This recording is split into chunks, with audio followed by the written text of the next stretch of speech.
ಈಗ ನೋಡಿ ನಮ್ಮ ಜನದ ಪ್ರಾಬ್ಲಮ್ ಏನು ಗೊತ್ತಾ, ಈಗ ಗ್ಯಾಸ್ ಸಿಗ್ತಿಲ್ಲ. ಓಕೆನಾ, ಗ್ಯಾಸ್ ಸಿಗ್ತಿಲ್ಲ ಅಂತ ಪ್ರಾಬ್ಲಮ್ ನಮ್ಮ ಜನಕ್ಕೆ. ಫಸ್ಟ್ಗೆ ನಿಮ್ಮ ಪಪ್ಪ ಅಮ್ಮ ಏನು ಮಾಡ್ತಿದ್ರು, ಗ್ಯಾಸ್ ಸಿಗ್ತಿತ್ತು ಅವ್ರ ಜನ, ಅವ್ರು ಯಾವ ಥರ ಮಾಡ್ತಿದ್ರು ಜೀವನ ಮತ್ತೆ. ಅವ್ರಿಗೆ ಗ್ಯಾಸ್ ಇತ್ತು, ಎಲ್ಲ ಗ್ಯಾಸಿಂದನೇ ಅಡುಗೆ ಮಾಡ್ಕೊಂಡು ತಿಂತಿದ್ರು. ಇಲ್ಲ, ಗ್ಯಾಸ್ ಇಲ್ಲಾಂದ್ರೆ ಒಲೆ ಹಚ್ಕೊಂಡು ಏನು ಮಾಡ್ತಿದ್ರು, ಅಡುಗೆ ಮಾಡ್ಕೊಂಡು ತಿನ್ಕಿಸಿ ಕೆಲಸ ಮಾಡ್ತಿದ್ರು. ಬಟ್ ಅದೇ ಒಂದು ಪ್ರಾಬ್ಲಮ್ ಆಗಿ ನೋಡ್ತಿದ್ರು. ಇವಾಗಿನ ಪ್ರೆಸೆಂಟ್ ಸಿಚುವೇಶನ್ ಜನದ ಥಿಂಕಿಂಗ್ ಆ ಥರ ಇರೋದು. ಒಂದು ವಸ್ತು ಸಿಗ್ತಿಲ್ಲ ಅಂದ್ರೆ ಅದೇ ಬೇಕಂತ ತಿಂತಾರೆ. ಯಾವತ್ತಿದ್ರೂ ಒಂದು ವಸ್ತು ಸಿಗ್ತಿಲ್ಲ, ಬಿಟ್ಟು ಬೇರೆ ಏನೋ ಒಂದು ಸಿಗ್ತೈತಲ್ಲ ಅದ್ರ ಕಡೆ ಹೋಗ್ತಿರ್ಬೇಕು. ಇದಿಲ್ಲ ಅಂದ್ರೆ ಇನ್ನೊಂದು, ಇದಿಲ್ಲ ಅಂದ್ರೆ ಇನ್ನೊಂದು, ಬೇರೆ ಇದರಿಂದ ಸೊಲ್ಯೂಷನ್ ಏನಿದೆ ನಾವು ಯಾವತ್ತು ಅದಕ್ಕೆ ಸಿಗ್ತಿಲ್ಲ ಅಂದ್ರೆ ಅಲ್ಲಿ ಇನ್ನೊಂದು ಬೇರೆ ಏನು ಸಿಗುತ್ತೆ, ಸೊಲ್ಯೂಷನ್ ಯಾವಾಗ ಹುಡುಕ್ತಿಲ್ಲ ಅವಾಗ ಏನಾಗುತ್ತೆ, ನಮಗೆ ಕ್ವೆಶನ್ಗೆ ಆನ್ಸರ್ ಸಿಗುತ್ತೆ. ಬಟ್ ಅದು ಸಿಗುತ್ತಿಲ್ಲ ಅಂತ ಅದ್ರ ಮೇಲೆ ಬೋಗಿಂಗ್ ಮಾಡ್ತೀವಿ, ತುಂಬಿರೋದಾಯ್ತು, ಅದೇ ಬೇಕಂತಂದ್ರೆ ಸಿಗಲ್ಲ. ಬಟ್ ಅದಕ್ಕಿಂತ ಇನ್ನೊಂದು ಆಪ್ಷನ್ ಹುಡುಕ್ಬೇಕು. ಇದಿಲ್ಲ ಅಂದ್ರೆ ಮತ್ತೊಂದು, ಇನ್ನೊಂದು ಮಾಡಿದ್ರೆ ಏನಾಗುತ್ತಾ ಅಂತ ಹೋಗ್ಬೇಕು. ಯಾವುದೇ ಒಂದು ವಸ್ತು ಆದರೂ ಅದು ಎಷ್ಟು ಇರ್ಬೇಕು ಅಷ್ಟೇ ಇರೋದು. ಆ ವಸ್ತು ಸಿಗ್ತಿಲ್ಲ ಅಂದರೆ no tension, I don't care.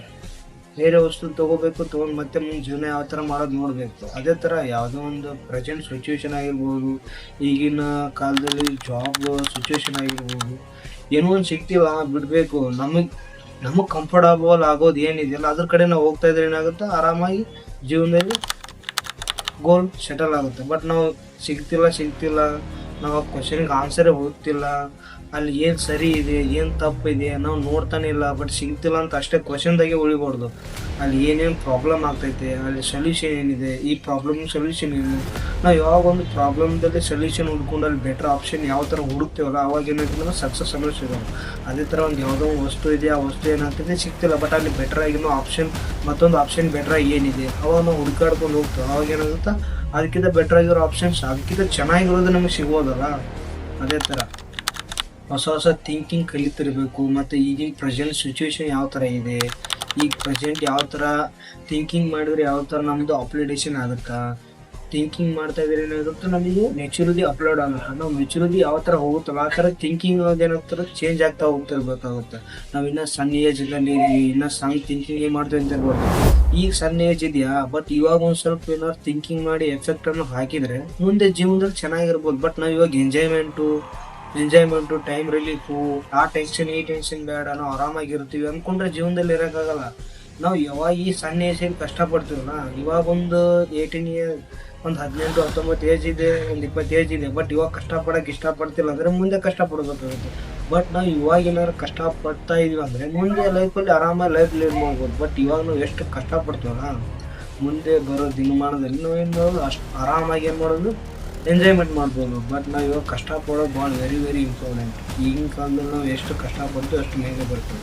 ದಿನನಿತ್ಯ ಒಂದು ಏನೋ ಕೆಲಸ ಮಾಡ್ತಿದ್ದೆ, ಅಲ್ಲಿ ಎಷ್ಟು ಪ್ರಯತ್ನ ಎಷ್ಟು ಕಷ್ಟ ಪಡ್ತೀವಲ್ಲ ಅವಾಗ ಏನಾಗುತ್ತೆ, ಆ ಕೆಲಸದಿಂದ ನಮಗೇನಾಗುತ್ತೆ, ಫಲಾನು ಸಿಗುತ್ತೆ. ಬಟ್ ನಾವು ಅದರಿಂದ ಏನೇನು ಮಾಡ್ಬೋದು, ಅಲ್ಲಿ ಮಾಡಿದರೆ ಏನೇನು ಆಗುತ್ತಾ, ಈ ಕೆಲಸ ಮಾಡ್ತಿದ್ವಿ, ಕೆಲಸಕ್ಕೆ ಏನೇನು ಎಫೆಕ್ಟ್ ಆಗ್ಬೇಕು, ಎಷ್ಟೆಷ್ಟು ಕೆಲಸ ಮಾಡಬೇಕು ಅನ್ನೋ ಥಿಂಕಿಂಗನ್ನು ಏನು ಮಾಡ್ಬೇಕಂತ ನಾವು ಕಲಿತಾ ಹೋಗ್ಬೇಕಾಗತ್ತೆ. ಅದೇ ಥರ ನಾವು ಎಷ್ಟು ಥಿಂಕಿಂಗ್ ಮಾಡ್ಕೊಂಡು ಹೋಗ್ತೀವಲ್ಲ ಅಷ್ಟು ಏನಾಗುತ್ತೆ, ಜೀವನದಲ್ಲಿ ಮುಂದೆ ಬರೋಕ್ಕೆ ಹೋಗೋದು ಏನಾಗುತ್ತಾ, ಯೂಸ್ ಆಗುತ್ತೆ. ಅದೇ ಥರ ಈಗ ನಾವು ಏನೋ ಒಂದು ಮಾಡ್ತಿದ್ವಿ, ಆ ಕೆಲಸ ಒಂದು ಯಾವುದೋ ಒಂದು ಕೆಲಸ ಮಾಡ್ತಿದ್ವಿ, ಆ ಕೆಲಸದ ಮೇಲೆ ನಮ್ಗೆ ಏನಾಗುತ್ತೆ, ಸಿದ್ಧಿ ಅನ್ನೋದು ಇರಬೇಕು. ಫಸ್ಟ್ ಆಫ್ ಆಲ್ ಆ ಕೆಲಸದ ಮೇಲೆ ನಮಗೆ ಭಕ್ತಿ ಇರಬೇಕು. ಅವಾಗ ಏನಾಗುತ್ತೆ, ಆ ಕೆಲಸ ಸಕ್ಸಸ್ ಆಗಿ ಕಂಪ್ಲೀಟ್ ಆಗುತ್ತೆ. ಬಟ್ ಆ ಕೆಲಸ ಮಾಡೋಕ್ಕೆ ನಮಗೆ ಇಂಟ್ರೆಸ್ಟ್ ಇಲ್ಲ, ಬಟ್ ಆದರೂ ಕೆಲಸ ಮಾಡ್ತೀವಿ. ಮನೆ ಪ್ರೆಷರ್ ಆಗಿರ್ಬೋದು, ಏನೋ ನೋ ಪ್ರೆಷರ್, ನಮಗೆ ಇಷ್ಟಪಟ್ಟು ಕೆಲಸ ಮಾಡಬೇಕು. ಇಷ್ಟಪಟ್ಟು ಕೆಲಸ ಮಾಡಿದ್ರೆ ಸಕ್ಸಸ್ ಕಂಡಕ್ಕಂತ. ಅದೇ ಥರ ಈಗ ಒಂದು ಸಣ್ಣ ಏಜ್ ಇದೆ, ಬಟ್ ಈ ಸಣ್ಣ ಏಜಲ್ಲಿ ನಾವು ಎಷ್ಟು ಕಷ್ಟಪಡ್ತೀವಲ್ಲ ಅಷ್ಟು ಏನಾಗುತ್ತೆ, ಸಕ್ಸಸ್ ಸಿಗ್ತಾ ಹೋಗುತ್ತೆ. ಬಟ್ ನಾವು ಕಷ್ಟಪಡ್ತಿಲ್ಲ, ಎಂಜಾಯ್ಮೆಂಟ್ ಮಾಡ್ತಿದ್ವಿ, ಫ್ರೆಂಡ್ಸ್ ಜೋಡಿ ಆಯಿತು, ಅಲ್ಲೈತು, ಲವರ್ ಜೋಡಿ ಆಯಿತು. ನೋವೇ ಇವತ್ತಿನ ನಿಮ್ಮ ಲವರ್ ಜೋಡಿ ಆಗಿರ್ಬೋದು, ಎಲ್ಲೋ ಒಂದು ಎಂಜಾಯ್ಮೆಂಟ್ ಮಾಡ್ಕೊಂಡು ಹೋಗ್ತಿದ್ದೆ, ಬಟ್ ಇಲ್ಲ ಬಟ್ ನಾಳೆ ನಿನ್ನೆ ಮದುವೆ ಹೋಗ್ತಾರೆ ಗ್ಯಾರಂಟಿ ಇದೆ.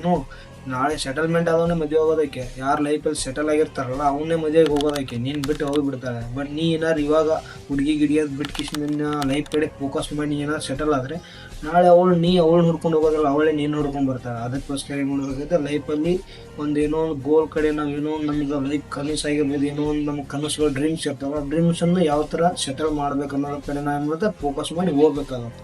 ಮತ್ತು ಜೀವನದಲ್ಲಿ ಫೋಕಸ್ ನಮ್ದು ಏನಿದೆ, ನಮ್ಮದು ಗೋಲ್ ಆಗಿರ್ಬೇಕು. ನಮ್ಮ ಥಿಂಕಿಂಗ್ ಯಾವತ್ತಿದ್ರು ಹೈ ಲೆವೆಲ್, ಲೋ ಲೆವೆಲ್. ನಮ್ಗಿಂತ ಹೈ ಲೆವೆಲ್ ಆಗಿದ್ದರೆ ಏನಾಗುತ್ತೆ, ನಮ್ಮದು ಗೋಲ್ ಆದಷ್ಟು ನಾವು ರೀಚ್ ಆಗ್ಬೋದು. ಬಟ್ ನಾವು ಅದಕ್ಕೆ ಕಷ್ಟಪಡಬೇಕಾಗುತ್ತೆ. ಕಷ್ಟಪಟ್ಟರೆ ನಾವು ರೀಚ್ ಮಾಡ್ಬೋದು. ಕಷ್ಟಪಡೋದ್ರ ಕಡೆ ನಡಿ. ನಿನ್ನ ಪಪ್ಪ ಅಮ್ಮ ಯಾವ ಥರ ಕೆಲಸ ಮಾಡಿ ನೀನು ಯಾವ ಥರ ಸಾಕಿದಾರಲ್ಲ ಅದನ್ನು ಸ್ವಲ್ಪ ಕಣ್ಣು ಮುಂದೆ ಬರೆಸ್ಕೊ. ಹಾಗೆ ಸುಮ್ಮನೆ ಕೂತ್ರೆ ಆಗಲ್ಲ. ನಿಮ್ಮ ಪಪ್ಪ ಅಮ್ಮ ಎಷ್ಟು ಕಷ್ಟಪಟ್ಟು ನಿನಗೆ ದಿನನಿತ್ಯ ಕೂಲಿ ಮಾಡಿ ನೀವು ಊಟ ಹಾಕಿ ನೀನು ಯಾವ ಥರ ನೋಡ್ಕೊಂಡಿದ್ದಾರಲ್ಲ ಅದನ್ನು ನಿನ್ನ ಕಣ್ಣು ಮುಂದೆ ಬರ್ಬೇಕು. ಅವಾಗ ನಿಂದು ಏನು ಗೋಲ್ ಇದೆಯಲ್ಲ ರೀಚ್ ಆಗುತ್ತೆ. ಬಟ್ ನಿನಗೆ ಅದು ಕಣ್ಣು ಮುಂದೆ ಬರ್ತಿಲ್ಲ ಅಂದರೆ ಆಗಲ್ಲ. ನಿಮ್ಮ ಪಪ್ಪ ಅಮ್ಮ ಕಷ್ಟ ನಿನಗೆ ಅರ್ಥನೇ ಆಗಿಲ್ಲ ಅಂದ್ರೆ ನೀನು ದುನಿಯಾದಲ್ಲಿ ಮುಂದೆ ಬರೋಕ್ಕಾಗಲ್ಲ. ಫಸ್ಟ್ ಆಫ್ ಆಲ್ ನಿಮ್ಮ ಅಪ್ಪ ಅಮ್ಮ ನಿನಗೋಸ್ಕರ ಏನು ಕಷ್ಟಪಡ್ತಿದ್ದಾರೆ, ಇನ್ನು ಈಗ ಅದ್ರ ಕಷ್ಟಪಡ್ತಿದ್ದಾರೆ ಯಾರಿಗೋಸ್ಕರ? ನಮಗೋಸ್ಕರ.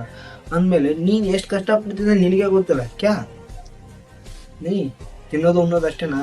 ನಿಮ್ಮ ಪಪ್ಪ ಅಮ್ಮ ಏನಕ್ಕೋಸ್ಕರ ಕಷ್ಟಪಡ್ತಿದಾರೆ ಅನ್ನೋ ನೋಡು, ಆಮೇಲೆ ನಿನಗೆ ಗೊತ್ತಾಗುತ್ತೆ. ಈಗ ನೋಡಿ ಒಂದು ಸ್ವಲ್ಪ ಎಜುಕೇಷನ್ಗೆ ಏನು ಮ್ಯಾಗಾರ ನೀಟಾಗಿ ಏನು ಮಾಡು, ಒಂದು ಸ್ವಲ್ಪ ಜೀವನ ಕಡೆ ಫೋಕಸ್. ನಿನ್ನ ಗೋಲ್ ಡ್ರೀಮ್ಸ್ ಏನಿದೆ ಅದ್ರ ಕಡೆ ಒಂದು ಸ್ವಲ್ಪ ಫೋಕಸ್ ಮಾಡು. ಓಕೆ, ಟೇಕ್ ಕೇರ್, ಟಾಟಾ, ಬಾಯ್.